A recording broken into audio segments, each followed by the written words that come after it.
जय बाबारी दोस्तों। तो आज एक बार फिर देखो आंधी आएगी है और आंधी इतनी खतरनाक उठी है। देखो आंधी आई। हाँ,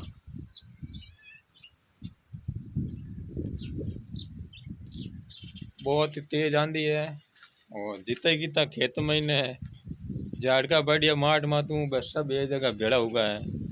डबल मेहनत होगी मतलब।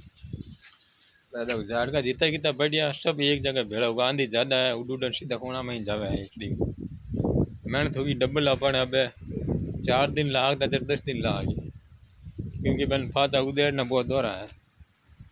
झाड़ का रहेगा ये देखो। और आंधी जोरदार आंधी है देखो।